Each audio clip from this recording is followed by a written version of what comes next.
the Maleta hearing.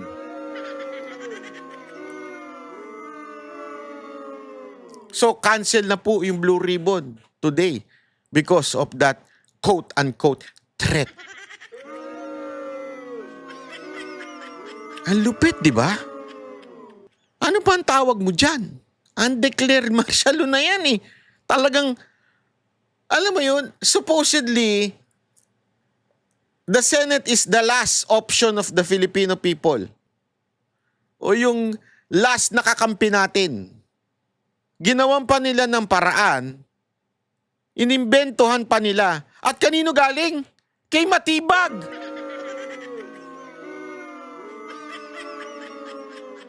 Sana man lang kung ang nagsabi galing sa National Intelligence Commission, ano ba yun? Yung NICA.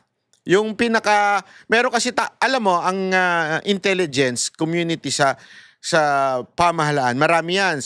Sa military na nga lang, napakarami ng ano dyan, ng mga department na intelligence magkakaiba. Sa police, meron din yan. Okay? Meron din sa NBI. Lahat yan. Sa Office of the President, may sarili silang intelligence. Tapos, meron nag-unite. Ito yung NICA. Okay? Na departamento rin sa gobyerno.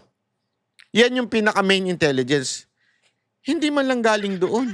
Kanino galing? Kay Matibag. Na alam naman natin, hindi investigador ko, hindi propagandista. Siya nga yung panay angkas. Ito bakit ka maniniwala sa isang tao na napakasinungaling? Sinabi niya walang NBI doon, eventually, inamin niya na may NBI doon. Sinabi niya na walang barel, eventually may lumabas na may barel. Yung mga NBI. Lahat puro kasinungalingan ng kanyang sinabi. Tapos gusto nyo maniwala tayo na may threat dahil sinabi lang niya?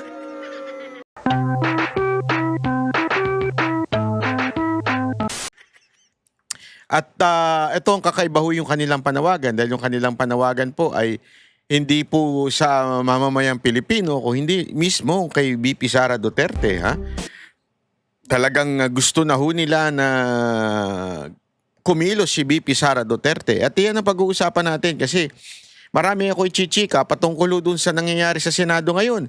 Kitang-kita naman po natin na binababoy nila yung mga usapin patungkol dito sa konstitusyon. At yan ho ang ating focus ngayon. At bahagya lamang pong nagkaroon ng konting post dahil nga po sa nangyaring lindol. At nakikiramay po ang ating mga kababayan at ating mga senador dito sa nangyari sa lindol. Pero gayon pa man, hindi ho natin pwedeng kalimutan yung issue, yung main issue sa ating bayan. Yan po ay yung pagnanakaw na bilyon-bilyon, trilyon-trilyon na pera ng itong gobyernong ito. Totoo. Hindi ho natin yan pwedeng pabayaan. Pero alam mo kasi ganito yan eh. Yung sa mga nangyayari na ito, kita nyo naman, di ba? Ilang beses nang pinaliwanag. Actually, napapagod na nga ang taong bayan sa paliwanag ng mga abogado na sinasabing talagang legal po ang nangyaring pagsasabi ni SP Cayetano na siya pa rin talaga ang presidente ng Senado. Gayunpaman, kaliwat kanan pa rin ang pagmamali nitong gobyernong ito dun sa issue na yon. At bakit napaka-importante ho nito? Kasi nga ho, alam nyo, yung pinaglalaban ni Cayetano ay hindi naman po yung upuan, hindi naman po yung trono ang pinaglalaban niya o yung kanyang pagiging Senate President. Ang kanya pong pinaglalaban ay yung maling paggamit sa batas, maling pag-i-interpret doon sa ating mga jurisprudence. Kasi mismo yung puso nung konstitusyon, yung batas na yon, kaya nga ho dinagdagan ng of all its members doon sa kataga doon sa konstitusyon, doon sa article na yon, ay dahil po para iwasan ang panghihimasok ng executive. Kasi remember, the mere purpose of the separation of branches, co-equal branches, ang purpose po niyan ay para magkaroon ng check and balance. Kaya nga hindi pwedeng manghimasok ang executive. Kaya kahit anong sabihin po nila na Hindi, ang ina-acknowledge ng presidente, si Gatchalian at saka yung kanyang BBM senators. Hindi pwede. There is a separation. Hindi rin pwedeng kahit yung mga IBP, mga media, mga department sa pamahalaan. Kasi ngayon, di ba, meron ako napanood si Bayot Napalsis. Sabi ba naman niya, parang yung land bank daw at iba pa mga departamento, ang kanilang ina-acknowledge na si Gatchalian, yung kanyang BBM senators. Hindi ho pwede. Hindi talaga pwede yun. Kasi nga, because the separation of the branches of the government. Bakit ho? Kasi kung ang sasabihin nating basihan natin o yung denominator natin ay maaaring palitan. Maaaring palitan, ha? Maaaring palitan, ang gagawin na lang po ng gobyerno, dudukutin at kakasuhan yung mga senador na hindi nila kaalyado. Yan ang pinoproteksyonan ng konstitusyon. Remember, the 1987 Constitution was made because of Marcos Sr. dictatorship. Yan ang isa sa dahilan kung bakit nagawa ang 1987 Constitution. That revolution that happened in EDSA, therefore, yan o ang isang damdamin at puso ng ating konstitusyon. Para hindi na maulit yung pang-aabuso. Ngayon na nakikita natin mga kababayan na tila ang gagawin lang nila kakasuhan ng lahat ng kalaban at kritiko ng gobyerno at mga hindi sumusunod sa gobyerno, kakasuhan nila para mabawasan ang total member of the Senate, di pwede na mabago ang lahat dyan. Hindi lamang po yung quorum, hindi lamang po yung pagpapalit ng mga chairmanship sa mga komite sa Senado na nag-iimbestiga ng katiwalian ng executive. Sila nga nag-check and balance So ano ginawa nitong demonyong gobyerno natin? Kinasuhan yung mga kalaban. At dahil sa pagkaso na yon, nakakancel sila sa bilang. So imagine niyo na lang, kung gusto nilang makonvict si VP Sara Duterte, ipakukulong nilang karamihan sa legit o lehitimong Cayetano Black. Kakansilayin nila yan. Gagawin nila dyan is ipakukulong si Marcoleta, ipakukulong. Ngayon, ladies and gentlemen, may nabalitaan ako. Ipakukulong na rin si SP Cayetano. Isasama na rin po ang si Robin Padilla. Susunod si Bongo sa ICC. Para talagang bumaba ang numero at sabihin nila to be able to convict VP Sara Duterte sa impeachment ay okay lang ang 12.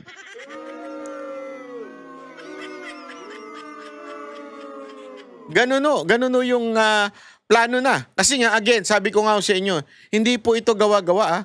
Hindi po ito gawa-gawa dahil nakita naman po natin from the very start of this government, isa lang ang motibo nila, pabagsakin si VP Sara Duterte. Yan ang kanilang motibo. Yan ang kanilang motibo simula pa lang na makahawak ka na nila yung kapangyarihan. Kaya nga nagkaroon ng PI, nagkaroon ng iba't ibang impeachment, di ba? At maging yung latest nga, yung CONAS. Even sa CONAS, ladies and gentlemen, apektado yan pag napalitan nila yung 24. Kasi di ba doon sa CONAS, magbobotohan din dyan. Number games din yan. So kung napalitan nila ang nakalagay sa konstitusyon, kailangan alam ko is 2/3. So each house. 'Di ba? Yun yung pinagdatalunan ngayon. Pagka yan nakuha nila, nabawasan nila yung mga kanila pong kalaban, they can change the constitution. Imagine niyo. Nagsimula lahat yan dito sa June 3 rebellion of the senators.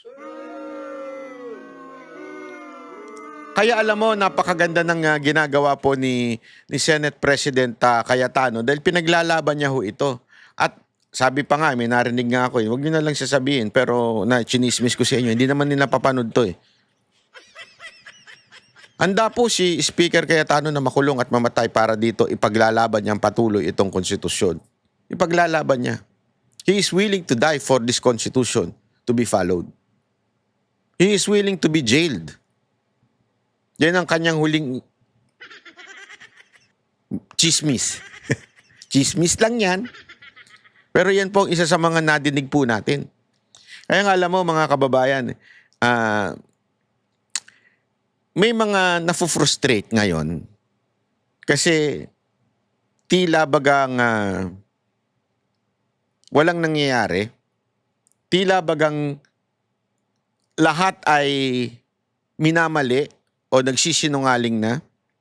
Lahat ay binababoy na ang konstitusyon. At meron tayong mga ilang kababayan na ang tanong lagi oo nga, ano naman gagawin natin? Kita na natin yung katarantaduhan nila. Kita na natin yung kamalian nila.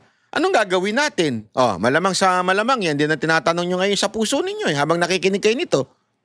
Di ba yan ang mga tanong-tanong ngayon Anong gagawin natin?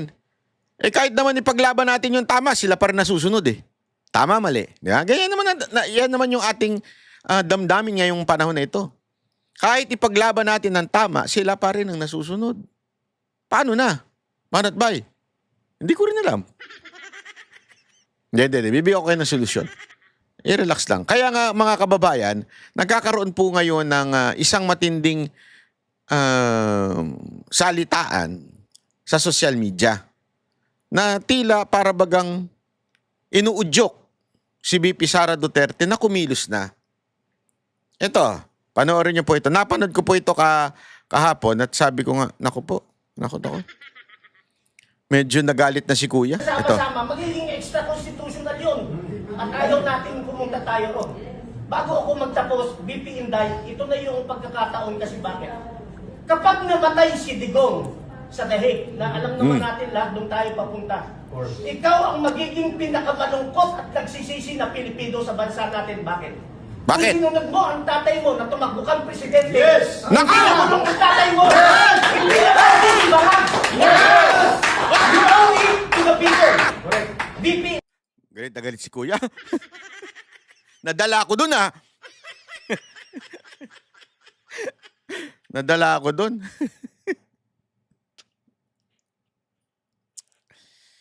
Ay. Alam mo, pinag-isipan ko ng mabuti ito kung ipi-play natin ito. Pinag-isipan ko ng mabuti kung tayo po ay magsasalita.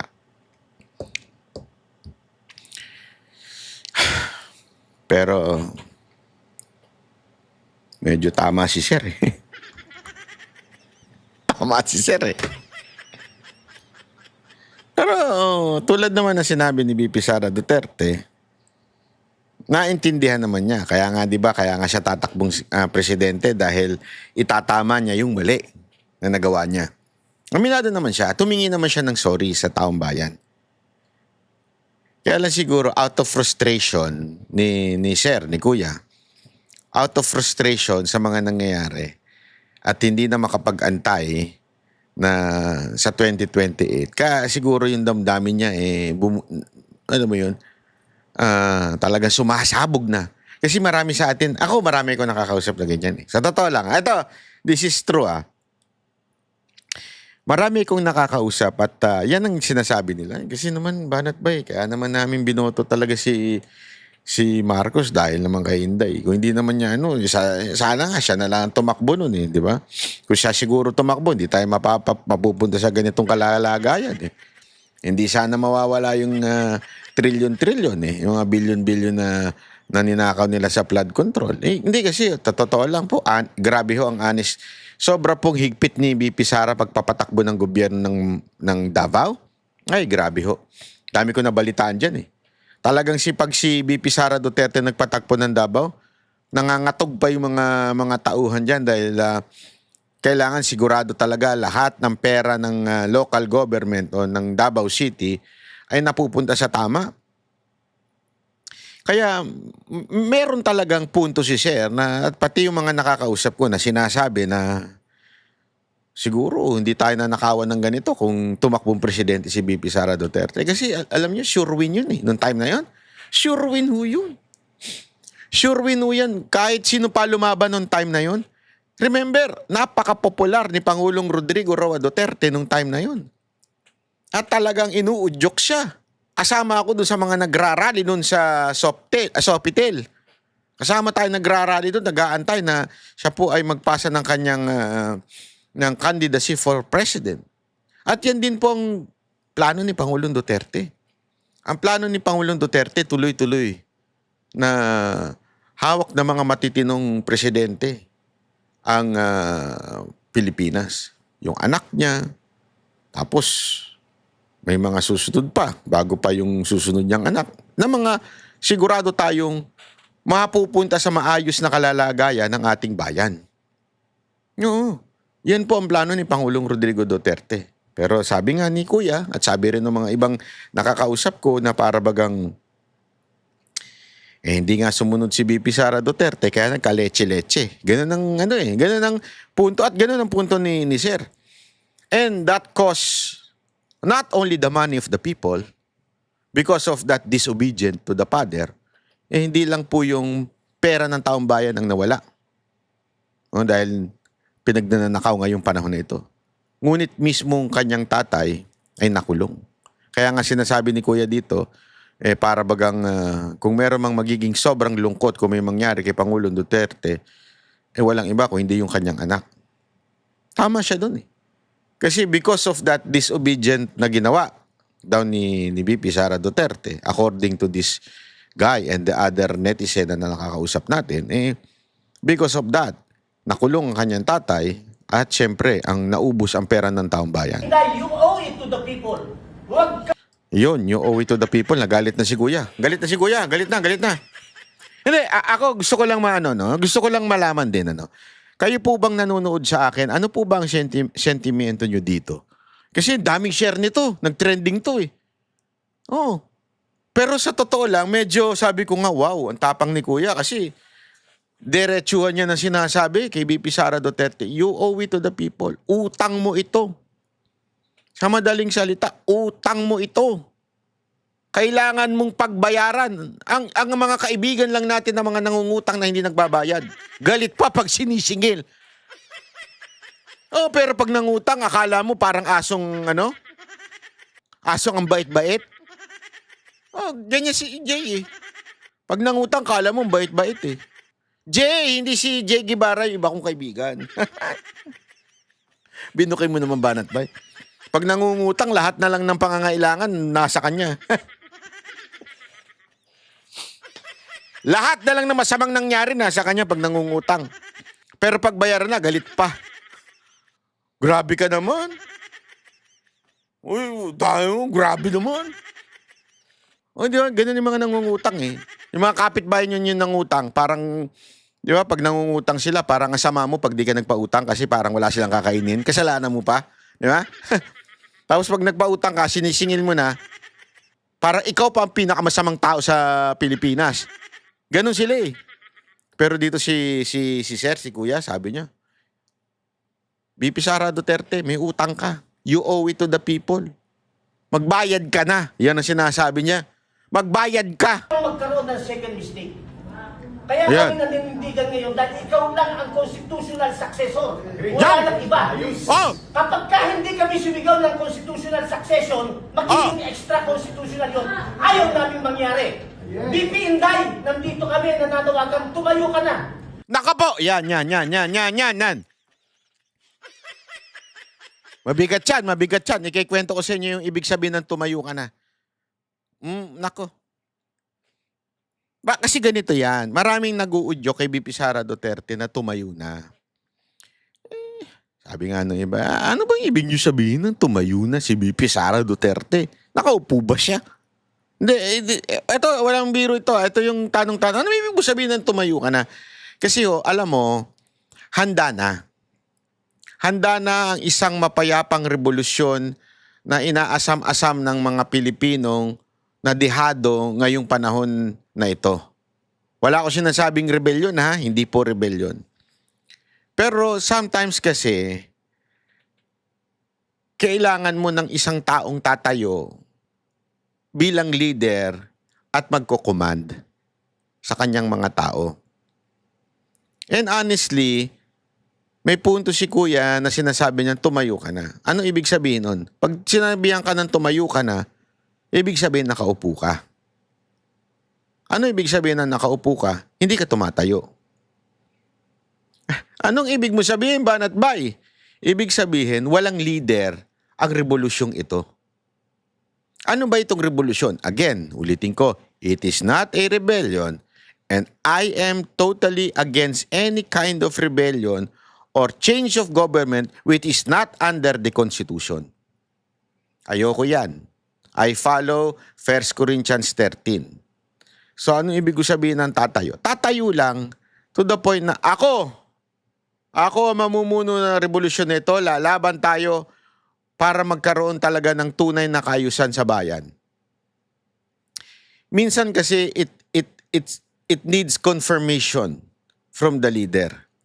As a matter of fact, right now, marami nga nagsasabi na para bagang napakatahimik ni VP Sara Duterte sa lahat ng gulong nangyayari sa Senado. Sa gitna ng, although hindi naman siya pwedeng makialam, pero katulad nung statement na ipaparinig ko sa inyo, medyo nalamyaan ang mga Pilipino dito sa statement ni VP Sara Duterte pagdating sa Senado. Kaya nga may mga nagsasabi na para bagang ang nangyayaring nakikita pa nilang leader na lumalaban ngayon ay walang iba kung hindi si Cayetano. Yun ang nadidinig ko ha. As a matter of fact, nakikita ko yan sa social media. Pag nag-live si Cayetano, ay grabe talaga. Alam mo yun na parang wow, hindi to nangyayari before. Kaya nga tama din yung sinasabi niyang hawak ko ang beat. Totoo. We are all waiting for someone to stand up for this fight. Kasi whether you like it or not, ang lahat ng mga Pilipino ngayon, naghahanap na isang leader na tatayo at lalabanan itong gobyerno to. Legal na paraan. Lilinawin uli natin ha. Legal na paraan. Upang labanan itong gobyernong nang aabuso sa atin. Itong gobyernong nagsasabi ng kung ano-anong bagay na kasinungalingan at gumagawa ng hakbang para gipitin ang mga Pilipino. And every one of us is looking for someone to stand up for us. And we're actually expecting VP Sara to do it. Totoo lang. Every one of us expecting VP Sara Duterte to do it. Kaya lang, marami nga nagsasabi. Actually, hindi ko lang ito isang beses narinig eh. Ang dami ko nang naririnig. Kahit nga ho yung walang papel sa politika. Ibig sabihin nyo, hindi namumulitika, hindi mahilig sa politika. Ang laging tanong sa akin, ano ba kasi ginagawa ni VP Sara Duterte sa mga gulo na to? Ba't di siya nagbibigay ng statement, lumalaban, nagsasalita, ipinaglalaban ang mga senador na supposedly lumalaban for the Constitution at kasi ito ang problema. Okay? Ipapaliwanag ko lang sa inyo, bakit kailangan? Someone has to unite yung mga frustrated Filipinos. Bakit? Kasi the enemy of the state or the enemy of the people united. Imaginein mo, pula, dilaw, pinklawan at mga teroristang mga makakaliwa ay united. They are united against the Duterte. Against dito sa paksyon ni Cayetano. Every one of them, they are united. When they talk, they speak one language. That's how united they are. Kahit nga yung dating Marcos, galit sa Marcos, ngayon kainsuka na eh. Marcos na rin sila, di ba? So, ganun sila ka-united. Kaya rin minsan, tila hindi nagtatagumpay yung ating pinaglalaban, lalo na parang nagrarally. Alam nyo kung bakit? No one is standing up.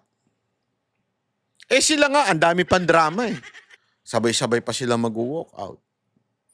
O, di ba? Meron pa silang sabay-sabay na may hawak na maleta at papel na papunta sa impeach. They are united.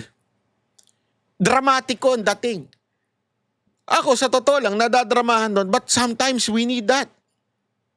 Hindi sapat yung every one of us talking, every one of us criticizing the government. Alam na ng lahat ng Pilipino ang kawalangyaan ng gobyerno na ito, pero nobody is standing up. Yun ang sinasabi ni ko. Pinapaliwanag ko lang sa inyo ha. Yung nangyayari ngayon, pinapaliwanag ko sa inyo. Ngayon nga, bibigyan ko kayo ng example. Ito yung sasabihin ko sa inyong chismax na nakuha ko. May nakuha akong chismis. Ito, totoo to. I-verify nyo na lang. Pero ako, sigurado ako dito. Kasi galing sa loob to eh. Yung nangyaring threat ngayon, alam nyo ba, nakakancelin ang Blue Ribbon bukas?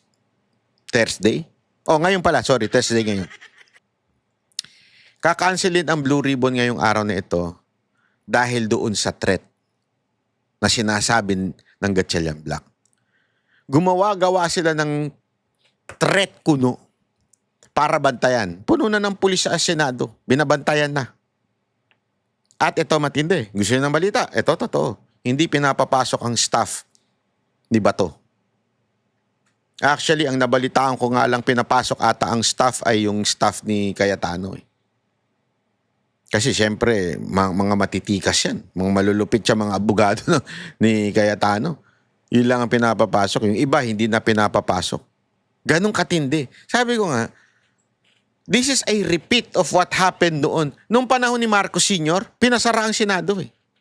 This time, kakaiba. Senado ang nagpasara sa sarili. Yung mga bata ni Marcos ang nagpasara sa Senado. They invented a threat para wala makapasok na senador o para pa-abstinent lahat ng staff. Imaginein mo? Why? Because of the Maleta hearing.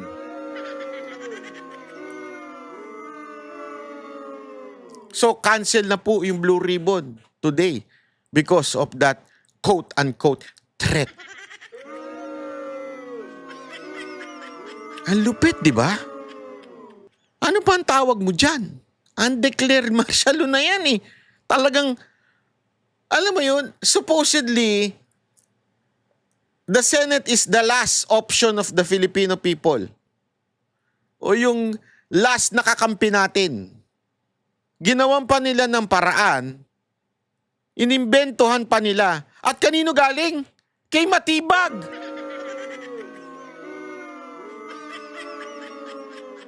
Saan naman lang kung ang nagsabi galing sa National Intelligence Commission, ano ba yun? Yung NICA. Yung meron kasi, alam mo, ang intelligence community sa pamahalaan, marami yan. Sa military na nga lang, napakarami ng ano dyan, ng mga department na intelligence magkakaiba. Sa police, meron din yan. Okay? Meron din sa NBI. Lahat yan. Sa Office of the President, may sarili silang intelligence. Tapos, meron nag-unite. Ito yung NICA. Okay? Na departamento rin sa gobyerno. Yan yung pinaka-main intelligence. Hindi man lang galing doon. Kanino galing? Kay Matibag. Na alam naman natin, hindi investigador kung hindi propagandista. Siya nga yung panay angkas. Ito bakit ka maniniwala sa isang tao na napakasinungaling? Sinabi niya walang NBI doon, eventually, inamin niya na may NBI doon. Sinabi niya na walang barel, eventually may lumabas na may barel. Yung mga NBI. Lahat puro kasinungalingan ng kanyang sinabi. Tapos gusto nyo maniwala tayo na may threat dahil sinabi lang niya? Sino ba nagsabi nun? Baka sa 10 sinabi niyan, 100 ng mali kasinungalingan Tapos doon tayo maniniwala. And because of that, nag-beef up ng ang Senado. Ibig sabihin, talagang pinununan ng polis na hindi nga man lang gumaling sa USAA. Yung USAA parang wala ng kapangyarihan ngayon, parang utu-utu na lang. Sorry Osaa, dati pinagtanggol ko kayo nung panahon ni Aplaska. Pero ngayon parang uto-uto na lang kayo, sunod-sunuran na lang kayo Yun ang nangyayari. Sorry pero that's the truth You cannot deny that. Pero that's what's happening right now. Pero siyempre, wala naman kayo magagawa dahil may amo kayo. Pero gayon pa man, ang pangit tignan. Ipapasara ang Senado. Tapos para cancelin na lang yung mga... Tandaan ninyo, sunod-sunod pa supposedly yan. Blue Ribbon hearing patungkol po dito sa flood control. Tapos may hearing pa dun sa attack ng NBI. Sunod-sunod na hearing ang gagawin ni Marcoleta. Pero ngayon, wala. Lockdown. Agree ba tayo dun? On behalf ng mga active military, bakit hindi sila makasuporta? Alam ko sa puso ko, dahil lagi natin silang kinakausap. Ang sagot nila sa akin, bigyan mo kami ng reason, Kap, bakit namin kailangan siyang suportahan? Wala siyang pronouncement. Ang gustong marinig ng mga active military ito.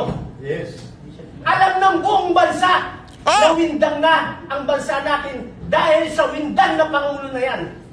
So bilang pangalawang Pangulo, hindi ko inuutusan ng active military na magkaroon ng kudeta o gumawa ng bagay na hindi naaayon sa konstitusyon. Pero putang ina, suportahan nyo yung mga nagsasabi ng katotohanan. Uusitahin mo yun bilang Vice President. Suportahan ito. Yun ang tutusin ng ating mga active military. So BPNday, tumayo ka na. Dahil pag hindi ka tumayo, baka maging istorya ng bansa natin. Maraming salamat po. Grabe yun. Grabe. Pero iyan naman din talaga Masakit man pakinggan, medyo masyadong palaban si Bonifacio.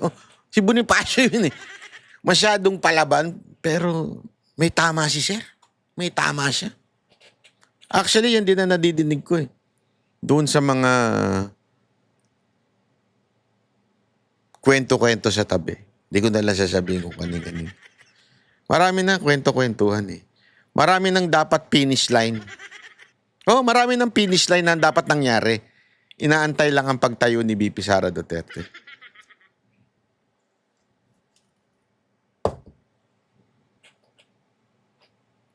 Yun lang. Gusto ko lang sabihin.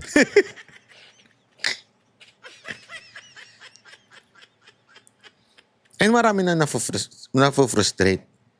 Why is she not standing up? Ako, eto lang sa akin Huwag naman po natin sanang sisihin ng todo-todo si VP Sara Duterte sa nangyayari. Meron din tayong fault Akin lang po ito Huwag ko kayo magagalit Naintindihan ko yung sinasabi ng iba na kung hindi naman kay VP Sara Duterte, hindi natin buboto si BBM. So pag sinabi ni VP Sara Duterte, tumalong ka, sa bangin, tatalong ka. Wala ka bang utak ng sarili? Hindi, I understand. Kasi, ang daming, buti na nga lang, kaming mga banateros, hindi kami nadala. Si Jack lang ang nagmarko sa amin nun Pero the rest of us, hindi kami talaga nadala kay Marcos Pinanindigan namin. Ang tindi ng batikos na natanggap namin sa kapwa Duterte supporter. Tangina, kulang na. Ay, sorry. Sorry. Kulang na lang, saktan nyo kami nun Tapos ngayon, ilang beses na namin I told you so. Di ba? Ilang beses na. Kaya lang, wag na tayo magsisiyan. Pero kailangan natin, wag makalimot. Wag tayo makalimot. Mga kababayan. Hindi ko kayo sinisisi dahil binoto nyo si Marcos at nakinig kayo kay VP Sara Duterte. Hindi ko kayo sinisisi doon. Pero wag kayo makalimot. Ano yung wag natin makalimot? Wag natin makalimutan yung mistake na nangyari dati. Ano yun? Ba't kayo sumunod? Dahil ang sinabihan kayo ni VP Sara Duterte, sumunod na kayo. Yeah. Wag natin isisi lahat kay VP Sara Duterte. Hindi niya hawak ang kamay ninyo. Kayo ang mag-shade ng balota. Hindi niya hawak yun. Tayo ang may hawak nun. So wag natin siya isisihin. Pero naintindihan ko din naman yung sinasabi ni Kuya na panahon na para tumayo. Akin ito lang. Paulit-ulit ko sinasabi na ayoko ng rebellion. Ayoko ng madugo. Ayoko ng gulo. Ayoko ng civil war. Ayoko ng kahit na ano. Kasi ngayon, grabe, divided talaga ang bansa natin. We are so, actually hindi nga divided eh. Lamang na lamang pa rin ang mga sumusuporta sa mga Duterte. Pero sa sobrang divided natin, in terms of not the people, not the numbers, but the noise. Diba? We're so divided. As in sobra to the point na ang gulo ng bayan natin. This is the worst time in our history. Etong nangyayari sa bayan natin ngayon. Ang gulo-gulo. Pero, anong dapat natin gawin mga kababayan? Tama si Sir.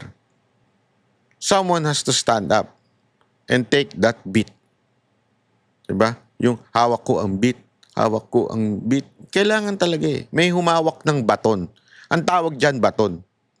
Naalala niyo yung Naalala niyo yung panahon ni Moises? That rod. Ang rod, yung hawak na kahoy na ganun. Diba? Pag tinaas niya yung rod, doon nag-divide yung Tapos kahit nga yung, basta during yun, na kailangan nakahawak-hawak lang niya.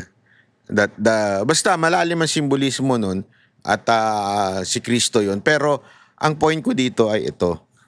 Yun yung that symbolizes power, authority, yung baton. Ngayon na kay BP Sara Duterte sana. Kaya lang hindi nga po siya tumatayo para sa ganito.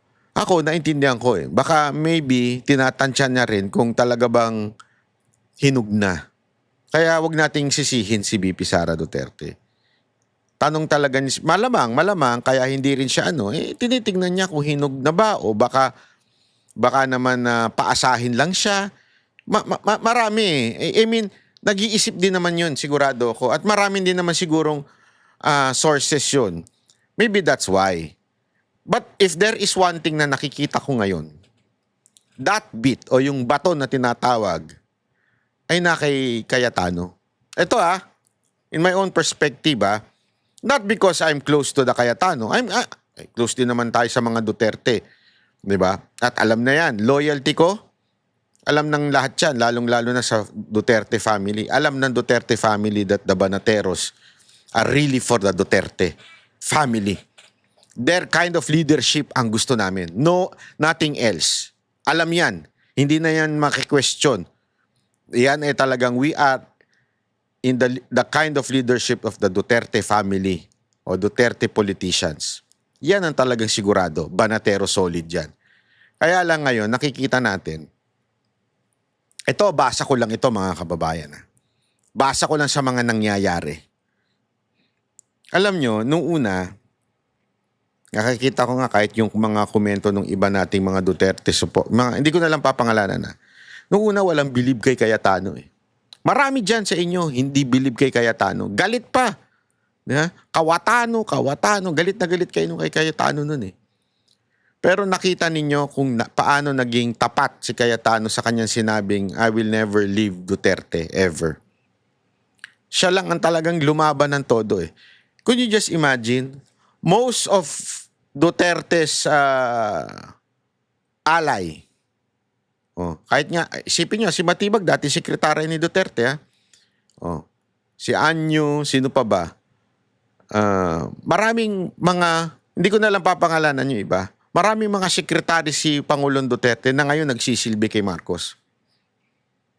Ang hindi talaga umiwan na sekretary niya at malapit na malapit sa kanya ay yung pinili mismo ni Duterte. Kaya nga may nakita akong reels, sabi doon, hindi nagkamali si Pangulong Duterte sa pagpili kay Cayetanong vice presidential candidate noong 2016.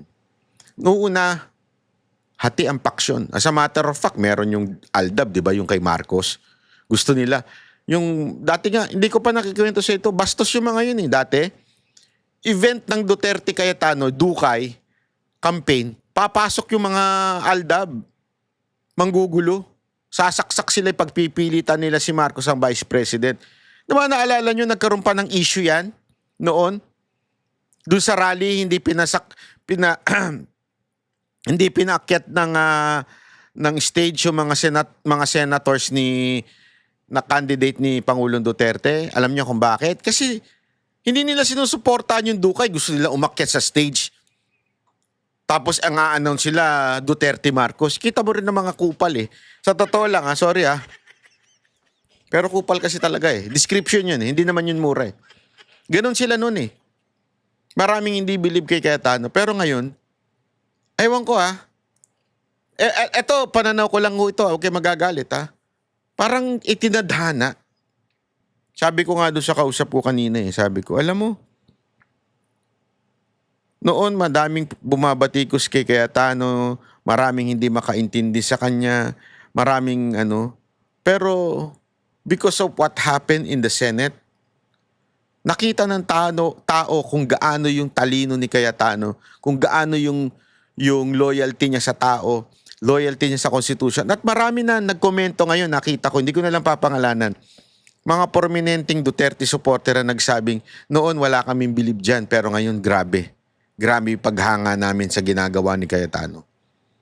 Alam mo, sa totoo lang, doon ko na-realize na God moved in a mysterious way. Kasi noon, eto wag kayo magagalit lalo na kahit yung mga nasa kampo ni Cayetano. Pilit na mag-live, wala naman nakikinig masyado. Sorry Di ba may programa pa nga siya? Ang tiyaga nila, programa sila. Pero halos wala namang masyadong ganun kadaming nanonood. Tama, mali? Ewan ko kung na-observe niyo yun. Kasi nakapalo ko dun Naka-observe ko yun. Sabi ko, kung ano na lang ginagawa nila sa talk show nila, wala naman nanonood masyado. Tapos all of a sudden twist of events, pag nag-live si Cayetano, wapak! Wapak talaga! Sabi ko, wow! Dinaig niya pa talaga yung, alam mo yung sabi ko, wow, meron talagang paraan ng Diyos para iangat ang isang tao At paano mo mangyayari yan? Through hardship. Through trials. Sabi nga nila, di ba, ang trials, hindi para ikaw ay pabagsakin. Ang trials, ilalabas lang niya kung sino ka talaga. Para bagang apoy yan Ang ginto, pag idinaan mo sa apoy, dun mo malalaman talaga kung ilang karat yan. 24 ba yan? 18 ba yan? O baka 5 karat lang yan? O baka naman tanso yan? Yun totoo Yung nangyari sa Senado, lumabas yung Kaya ako, ang wish ko talagang tumayo si VP Sara Duterte. Pero kung hindi sana tatayo si VP Sara Duterte, sana naman tumayo si Cayetano. Again I am not for Cayetano. I am really a Duterte supporter from the very beginning. Pero since this is the call of time, I hope that he would stand and take that beat. Hawakan mo talaga yung beat. Di ba?